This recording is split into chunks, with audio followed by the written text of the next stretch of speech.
नमस्कार दोस्तों, एक बार फिर से स्वागत है आपका वीडियो गुरु पे। और आज आपके सामने वीडियो गुरु में बात करेंगे गैस की। और अगर हम गैस की बात करें सर, तो गैस की हमारे लाइफ में बहुत अहम भूमिका है। अभी हम बैठे हुए हैं कहीं भी, ऑक्सीजन इनहेल कर रहे हैं, ले रहे हैं और फिर CO2 छोड़ रहे हैं। तो वही देखेंगे इस चैप्टर में कि कौन कौन से गैस हमारे लिए बेनिफिट हैं, कौन कौन से गैस हमारे लिए नुकसानदेह हैं, है ना। और गैस की बात करें तो सर, ये पदार्थ का, मैटर का तीसरा रूप माना जाता है इसे। जैसे सॉलिड, ठोस हो गया, लिक्विड, द्रव हो गया, गैस, और फिर प्लाज्मा और बोस-आइंस्टाइन कंडेंसेशन, यानी जो पांचवा रूप है। तो गैस की बात करें इस चैप्टर में और देखते हैं क्या क्या है आपके लिए इंपॉर्टेंट। सबसे पहले देखें गैस का डेफिनेशन क्या होगा।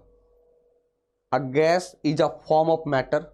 गैस पदार्थ का एक रूप है जिसका ना कोई निश्चित आकार है और ना ही आयतन है। कोई आकार है, कोई आकार नहीं है। अभी हम चाय के प्याले से जैसे निकलना शुरू किया, गर्म भाप वाली, कोयला को जला दें तो कुछ और तरीके से निकले। कोई आकार नहीं है उसका, ना कोई वॉल्यूम है, आयतन निश्चित है। मैंने क्या कहा कि पदार्थ का जो रूप है उसमें से भी गैस का एक, तो गैस पदार्थ की चार मूलभूत, इसलिए प्लाज्मा सर, बोस जो आइंस्टाइन कंडेंसेशन है वो अभी केवल लेबोरेटरी की बात है, इसलिए यहां देखेंगे लिखा हुआ है gas is one of the 4 fundamental states of matter. Gas पदार्थ की चार मूलभूत अवस्थाओं में से एक है। तो कौन तीन है? ठोस है, तरल है और प्लाज्मा है। ठीक है, आगे देखिए। अब सर गैस की अगर हम बात करें तो कहा क्या कि gases can consist of a single element. गैसों में एक तत्व शामिल हो सकता है, जैसे hydrogen. They may also be a compound such as carbon dioxide, CO2, यानी केवल इसमें हाइड्रोजन है, CO2 में 2 है, कार्बन और ऑक्सीजन है, यानी एक तत्व भी हो सकता है और कई सारे तत्व भी मिल सकते हैं, जैसे CO2। अगर हम वायु का एग्जांपल लें तो हवा क्या है? गैसों का एक मिश्रण है। नाइट्रोजन भी है, CO2 भी है, O2 भी है, कई सारे इनर्ट गैस भी हैं, वाटर वेपर भी है, जलवाष्प भी है। ठीक है, चलिए आगे देखिए। अब गैस कितने प्रकार के हो सकते हैं? Gases are basically 2 types. गैसें मूल रूप से 2 प्रकार की होती हैं। कौन कौन सा? एक नेचुरली, जो ऊपर वाले ने हमारे लिए खुद से दिया, यानी हमें कहीं परचेज करने की कोई आवश्यकता नहीं है, ना ही लेबोरेटरी में बनाने की आवश्यकता है।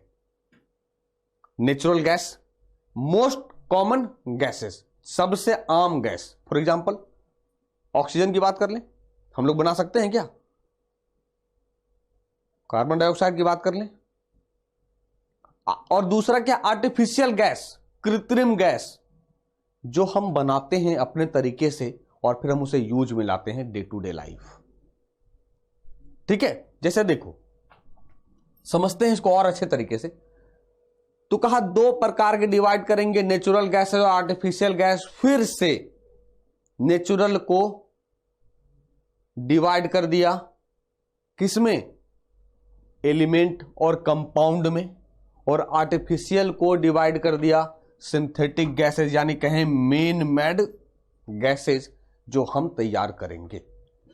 ठीक है, तो नेचुरल, पहले गैस को 2 भागों में डिवाइड किया, नेचुरल प्राकृतिक और कृत्रिम। फिर नेचुरल को, प्राकृतिक को एलिमेंटल और कंपाउंड में किए, और आर्टिफिशियल को सिंथेटिक या मेन मेड गैस के रूप में याद रख सकते हैं। ठीक है, अब देखते हैं एलिमेंटल गैस क्या है। देखिए,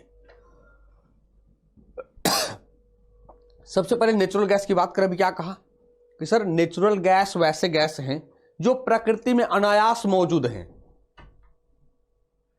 for example 78% N2 nitrogen. This include common gases which are easily available through the air. इनमें आम गैसें शामिल हैं जो वायु के माध्यम से आसानी से उपलब्ध होती हैं।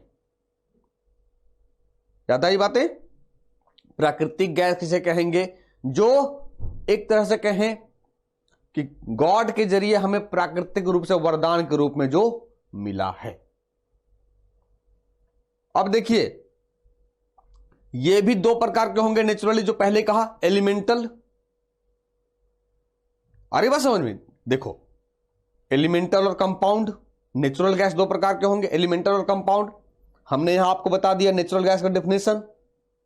और अब बात करेंगे एलिमेंटल, इसके बाद बात करेंगे कंपाउंड की। एलिमेंटल क्या है? These are the gases formed along with matter on earth and other planets। ये पृथ्वी और अन्य ग्रहों पर द्रव्य के साथ बनने वाली गैसें हैं।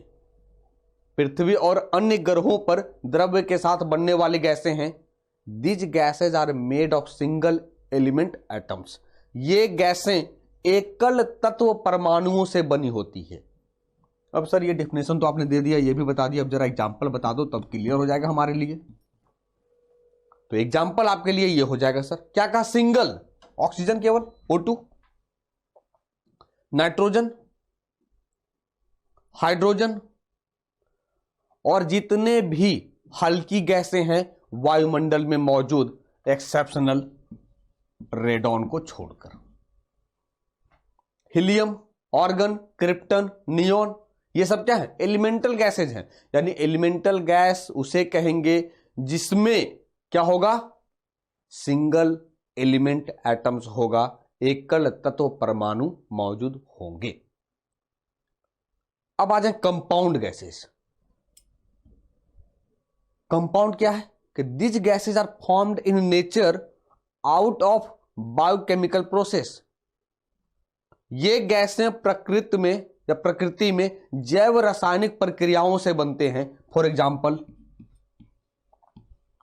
H2O देखेंगे, जल है। वाटर वेपर भी कहते हैं इसे, जलवाष्प। फॉर एग्जाम्पल CO2 है। ठीक है, देखिए, यानी कहें कि chemically these are combinations of two or more elements. रासायनिक रूप से दो या दो से अधिक तत्वों का संयोजन, तत्वों का मिलना कंपाउंड गैस होगा, यौगिक गैस कहलाएगा। एग्जाम्पल क्या होगा? तो these are formed by the combination of carbon, oxygen, nitrogen, hydrogen and nitrogen.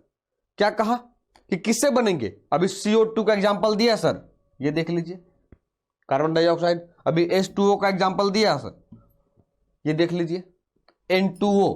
तो क्या कहा सर? सब में देख लीजिए, या तो नाइट्रोजन या ऑक्सीजन या कार्बन या ऑक्सीजन या हाइड्रोजन या ऑक्सीजन। यानी ये किसके मिलने से बनेंगे? कार्बन, ऑक्सीजन, नाइट्रोजन, हाइड्रोजन और नाइट्रोजन के संयोजन से ये बनेंगे। ठीक है, एग्जाम्पल देखिए, carbon dioxide, methane CH4, sulphur dioxide SO2, ammonia NH3। यानी जितने भी मूल रूप से हैं वो कितने कह सकते हैं? Nitrogen, oxygen, carbon, hydrogen.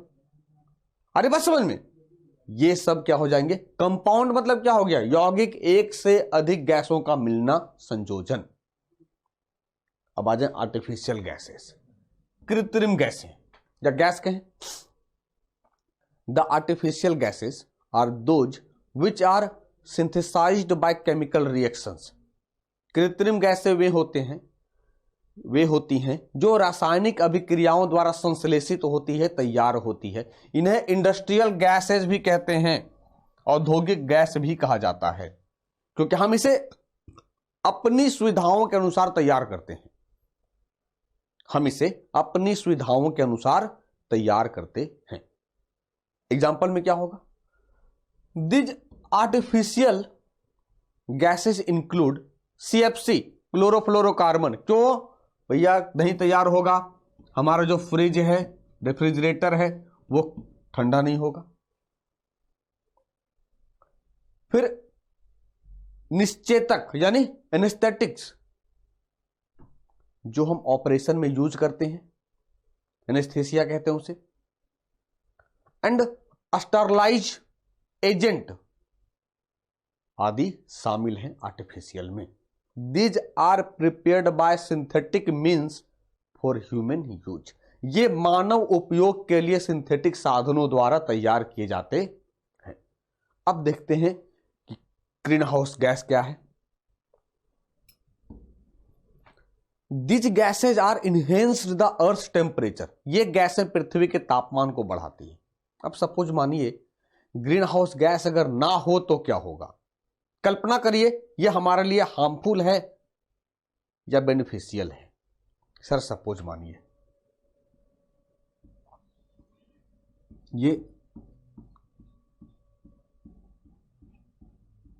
ये सूरज है और ये पृथ्वी का वायुमंडल हो गया,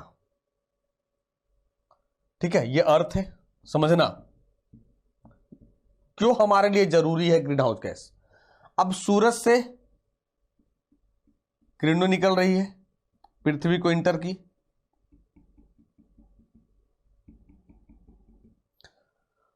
अब जिस तेजी से आएगा रिफ्लेक्ट होके उसी तेजी से जाएगा।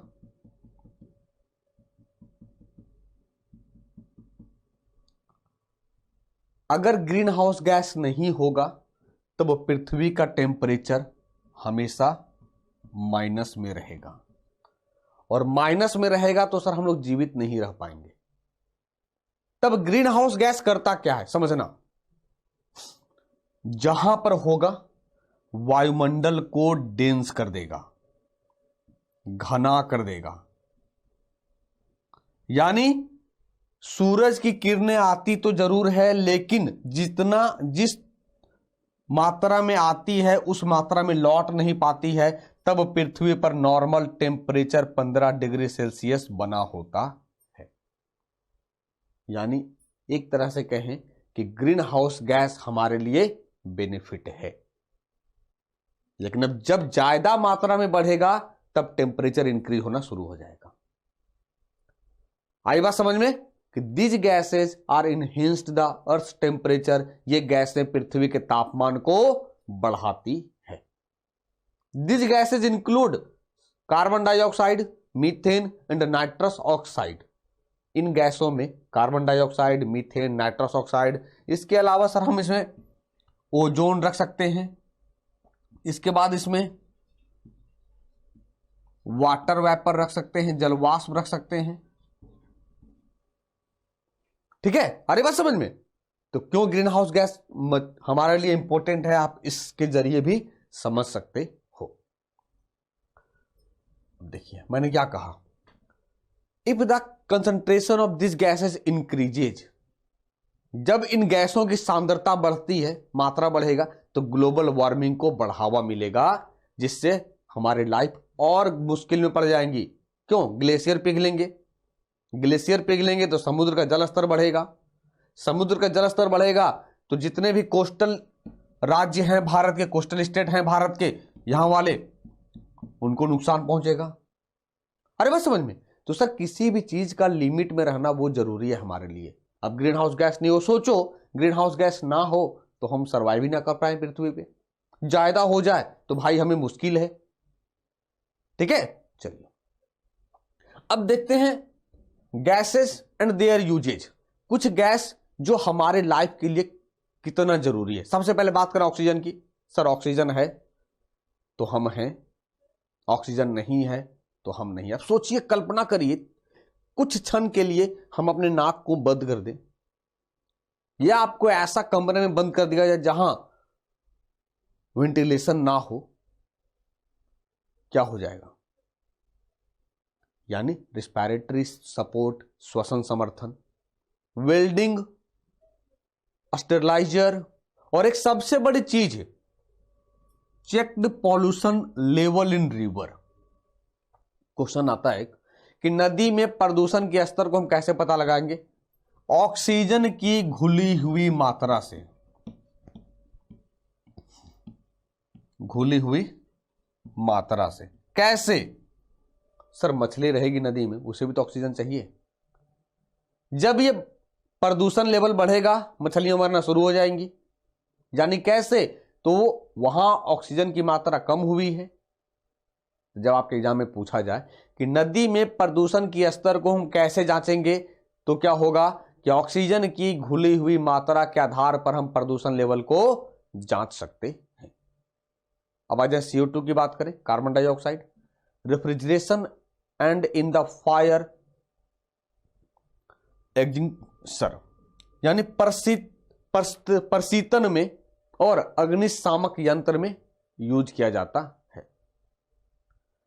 अग्निशामक यंत्र यानी अब कहीं भी देखना, जब आग लगी है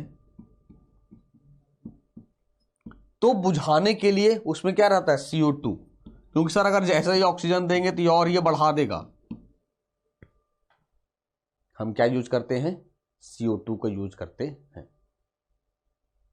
अजय नाइट्रोजन का बहुत यूज है हमारे लाइफ में। Liquid nitrogen for cold storage, रासायनिक उद्योग में यूज करते हैं। कोल्ड स्टोरेज के लिए तरल नाइट्रोजन का उपयोग करते हैं। फर्टिलाइजर का यूज करते हैं, नाइट्रिक एसिड के रूप में करते हैं, नायलॉन में करते हैं, डाइज में करते हैं यानी रंगने में, और एक्सप्लोसिव यानी विस्फोटक निर्माण में भी करते हैं। एक चीज और, अगर नाइट्रोजन की बात करें तो जितने भी पैकेट बंद खाने हैं, पैकेट बंद खाने यानी भोजन, जैसे भी देखते हो लेज, कुरकुरे जितने भी हैं आते हैं सर उस तरह के, सब में नाइट्रोजन गैस भरा रहता है ताकि वो बेस्ट बिफोर 6 मंथ कैसे काम करता है, नाइट्रोजन की मौजूदगी के कारण। एसिटिलीन गैस वेल्डिंग यानी जो हम वेल्डिंग जो करते हैं, उस गैस के जरिए जो वेल्डिंग करते हैं उसकी कौन सा गैस यूज करते हैं, एसिटिलीन गैस यूज किया जाता है। अब आ जाइए nitrous oxide, anaesthetic in dental surgery, दंत शल्य चिकित्सा में एनेस्थेटिक के रूप में यूज करते हैं इसे। Nitrous oxide also known as laughing gas N2O। क्या होगा, N2O, जिसे हंसाने वाले गैस भी कहते हैं। हाइड्रोजन फ्यूल ईंधन के रूप में यानी फ्यूल के रूप में, ईंधन के रूप में। नेचुरल गैस प्राकृतिक गैस, कुकिंग पाक कला, भैया पाक कला मतलब ये मत समझ लेना केवल ये समझो भोजन निर्माण में। LPG sulphur dioxide to preserve fruits and wine making, फलों को संरक्षित करना यानी हम कहीं यहां से वहां दूर जगह फल को भेजेंगे तो हम कैसे सुरक्षित करेंगे, सल्फर डाइऑक्साइड के जरिए। शराब निर्माण में भी सल्फर डाइऑक्साइड का यूज किया जाता है। अब आ जाते हैं नोबेल गैस यानी जो हल्की गैस है, अक्रिय गैस हैं, उन अक्रिय गैसों का यूज कहां करते हैं। सबसे पहले इन मेटलॉजिकल प्रोसेस, धातु क्रम प्रक्रियाओं में। Argon is widely used in order to provide the necessary inert atmosphere, आवश्यक निष्क्रिय वातावरण प्रदान करने के लिए ऑर्गन का व्यापक रूप से उपयोग किया जाता है। क्योंकि जितने भी इनर्ट गैस हैं उसमें से ऑर्गन की मात्रा हमारे वायुमंडल में सबसे ज्यादा है। इनर्ट गैस की बात करें कितने हैं, 6। Radon, xenon, krypton, helium, organ, और क्या बचा, radon, xenon, krypton, helium, organ और फिर नियॉन। ठीक है, यानी 6 हैं। इन 6 में से सबसे ज्यादा वायुमंडल में ऑर्गन पाए जाएंगे, जो नहीं पाए जाएंगे वो रेडॉन होगा। क्यों नहीं पाया जाएगा, तो जितनी भी हल्की गैस हैं उसमें ये सबसे ज्यादा भारी है। अब देखिए कहां यूज करते हैं इसका। This inert atmosphere plays an important role in welding titanium, aluminium, stainless steel and magnesium. यह निष्क्रिय वातावरण टाइटेनियम, एल्यूमिनियम, स्टेनलेस स्टील और मैग्नीशियम वेल्डिंग में एक महत्वपूर्ण भूमिका निभाता है। हम इस हल्की गैसों से टाइटेनियम का भी उत्पादन करते हैं। It is also used in the production of titanium. ठीक है, आगे देखिए। Unlimited amount of organ is used in germanium and silicon crystals and also used in electric bulbs, transistors. Organ की एक सीमित मात्रा का उपयोग जर्मेनियम और सिलिकॉन क्रिस्टल में किया जाता है। बिजली के बल्ब में क्या भरा रहता है? ऑर्गन तो रहता है। ट्रांजिस्टर के निर्माण में भी हम ऑर्गन का यूज करते हैं। ठीक है। Helium is used in nuclear reactors.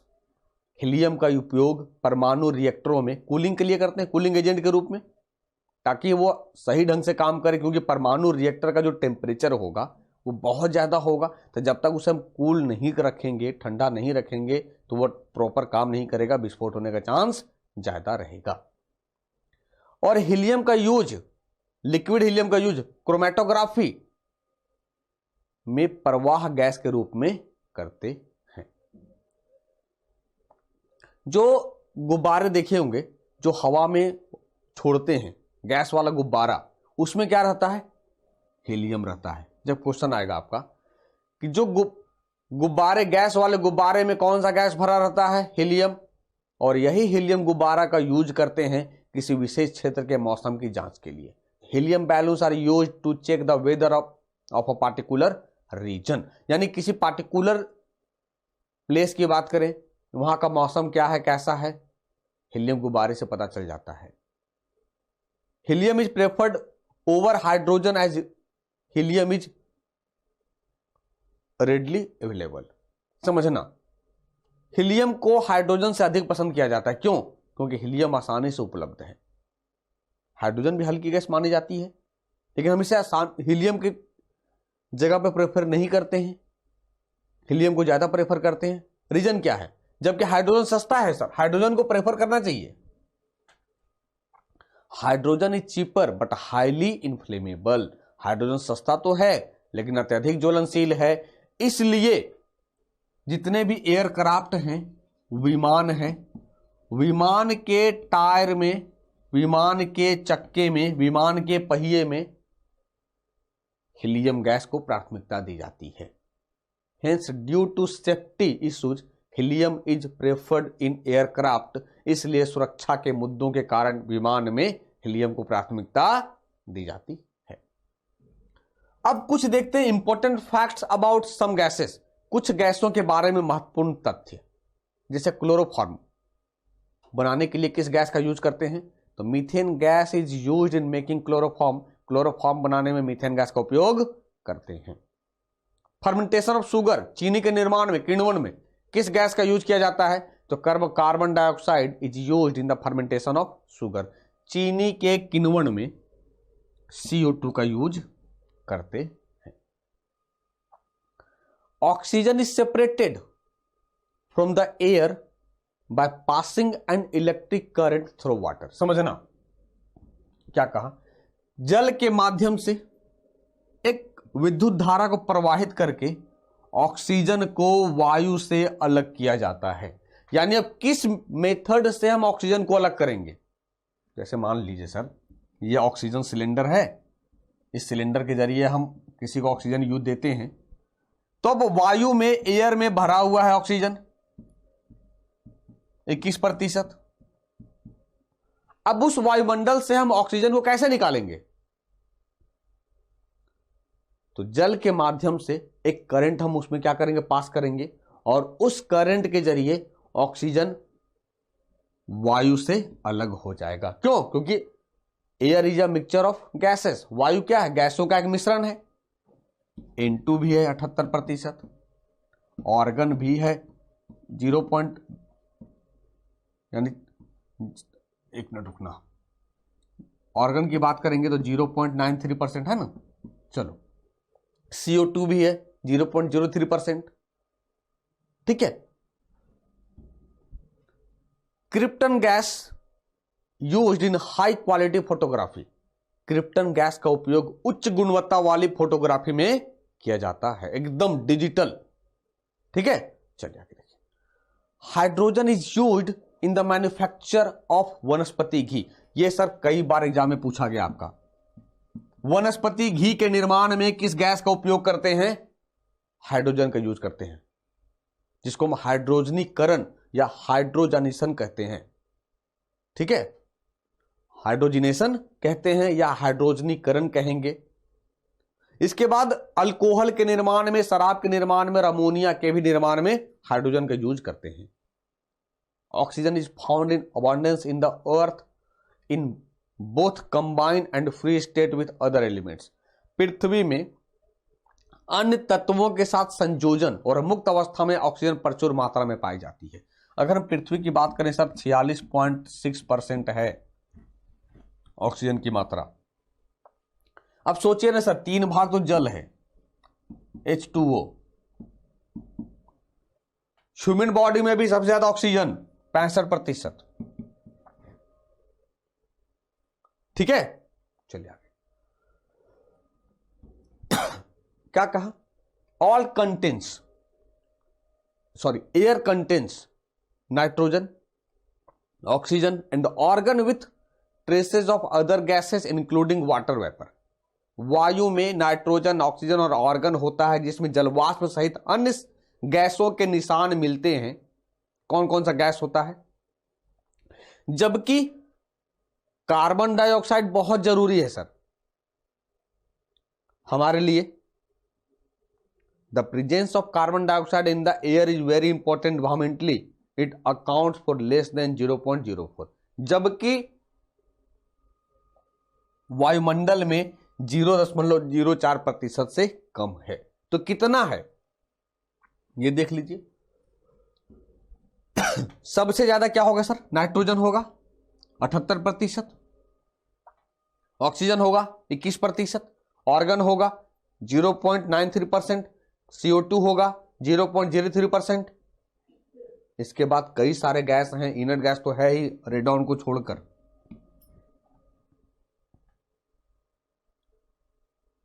तो हमारे वायुमंडल में नाइट्रोजन गैस की प्रधानता है, लेकिन अगर हम स्पेस की बात करेंगे, अंतरिक्ष की बात करेंगे, तो हीलियम गैस की प्रधानता देखी जाती है। हीलियम गैस की प्रधानता देखी जाती है। सबसे ज्यादा स्पेस अंतरिक्ष में कौन होगा? हीलियम गैस होगा। हमारे वायुमंडल में नाइट्रोजन होगा। अब देखते हैं गैसियस फ्यूल, गैसीय ईंधन। इसमें क्या क्वेश्चन आएगा आपका? वाटर गैस किसका कॉम्बिनेशन है? तो water gas CO, carbon monoxide है और हाइड्रोजन का कॉम्बिनेशन है। यानी क्वेश्चन क्या आएगा कि इनमें से किस गैस का मिश्रण वाटर गैस कहलाता है? कार्बन मोनोऑक्साइड और हाइड्रोजन का गैस। कैसे तैयार करते हैं?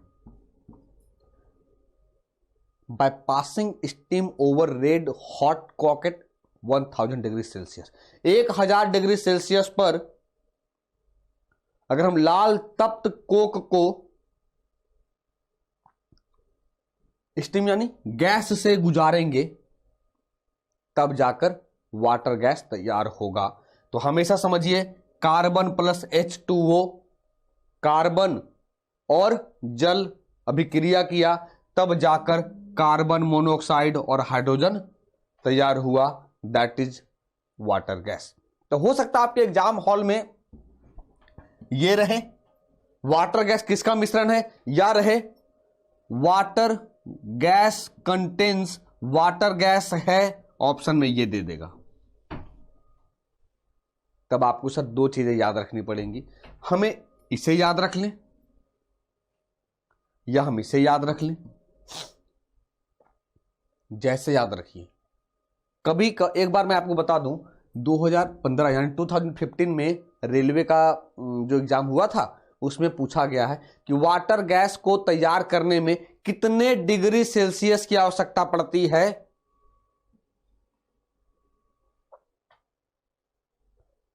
तो ये बहुत इंपॉर्टेंट हो जाता है ये टॉपिक। ठीक है, चलिए आगे देखिए। अगर हम प्रोड्यूसर गैस की बात करें, प्रोड्यूसर गैस किसका कॉम्बिनेशन होगा? कार्बन मोनोऑक्साइड CO और नाइट्रोजन N2। समझना, प्रोड्यूसर गैस में 2 चीजें हैं, कार्बन मोनोऑक्साइड है और नाइट्रोजन है। कार्बन मोनोऑक्साइड यानी CO और नाइट्रोजन यानी N2। तो क्या कहा, जहां हमने वाटर गैस देखा सर, वाटर गैस में दो गैसों का मिश्रण था, किसका किसका था, कार्बन मोनोऑक्साइड और हाइड्रोजन। यहां कार्बन मोनोऑक्साइड तो है, हाइड्रोजन की जगह पे क्या आ गया, नाइट्रोजन। यानी by passing insufficient air over red hot Coke, तब जाकर प्रोड्यूसर गैस तैयार होता है। Carbon plus N2O nitrous oxide, तब जाकर कार्बन मोनोऑक्साइड और नाइट्रोजन तैयार होगा। ठीक है। कोल गैस, कोल गैस क्या है, कोल गैस की बात करें तो hydrogen, methane, ethylene, acetylene, carbon monoxide और नाइट्रोजन का मिश्रण है। आपके एग्जाम में यही पूछा जाता है जो इसका कॉम्बिनेशन क्या होगा। Coal gas is equal to कह सकते हैं hydrogen, methane, ethylene, acetylene, carbon monoxide और नाइट्रोजन। इसे भी हम तैयार कहां करेंगे, 1000 डिग्री सेल्सियस पर। ठीक है। अब आ जाए नेचुरल गैस, प्राकृतिक गैस। नेचुरल गैस की बात करें तो दो होता है सर, एक जो हम भोजन तैयार करते हैं LPG, और दूसरा होता है CNG। नेचुरल गैस में सबसे ज्यादा जो भूमिका होती है मीथेन की होगी, CH4, और इथेन और प्रोपेन, और होगा फिर ब्यूटेन। यानी मीथेन 85%, इथेन, प्रोपेन और butane included, known as natural gas. अब नेचुरल गैस को दो भागों में डिवाइड कर दिया। पहला LPG है, लिक्विफाइड पेट्रोलियम गैस, द्रवित पेट्रोलियम गैस, जिसे LPG कहते हैं। अब ये चीज समझना, कभी कभी रहता है आइसो ब्यूटेन या नॉर्मल ब्यूटेन, तब क्या होगा, LPG में आइसो ब्यूटेन होगा और ब्यूटेन होगा। यानी द्रवित पेट्रोलियम गैस में ब्यूटेन, आइसो ब्यूटेन और प्रोपेन की अल्प मात्रा होंगी। LPG का गंधहीन गैस है। लेकिन सर आप कहोगे सर ये तो स्मेल करता है। जहां कहीं गैस का अगर हम नॉब देखें, ये नॉब लगा हुआ है, अगर ये खुला रह गया तो ये स्मेल करना शुरू हो जाता है। कैसे, LPG एक गंधहीन गैस है, ऑर्डरलेस गैस है, इसलिए इसके रिसाव का पता लगाने के लिए LPG में इथाइल मर्केप्टेन या एथिल मर्केप्टेन मिलाते हैं। आपके एग्जाम में पूछा जाएगा कि LPG का गंध पता करने के लिए क्या मिलाते हैं, इथाइल मर्केप्टेन। ठीक है। अब देखें CNG, संपीड़ित प्राकृतिक gas, CNG compressed natural gas, क्या होगा, सबसे ज्यादा मीथेन 95%। अदर गैस क्या होगा, N2 nitrogen, CO2 carbon dioxide, H2S hydrogen sulphide और वाटर वेपर। क्लियर है, आ रही बात समझ में। बायोगैस, जिसे हम डोमेस्टिक फ्यूल कहते हैं,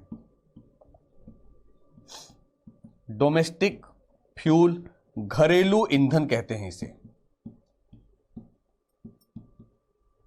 घरेलू ईंधन कहते हैं। किसका कॉम्बिनेशन है, मीथेन, कार्बन डाइऑक्साइड, हाइड्रोजन और नाइट्रोजन। कैसे तैयार करते हैं इसे, फर्मेंटेशन, यानी वायु की अनुपस्थिति में एब्सेंस ऑफ एयर, गोबर को क्या करते हैं हम लोग, सड़ाते हैं। सड़ने के बाद, फर्मेंटेशन के बाद फिर यह तैयार होता है बायोगैस या गोबर गैस। ऑर्गेनिक वेस्टेज, ये वही कहा, it is produced by fermentation of गोबर इन एब्सेंस ऑफ एयर।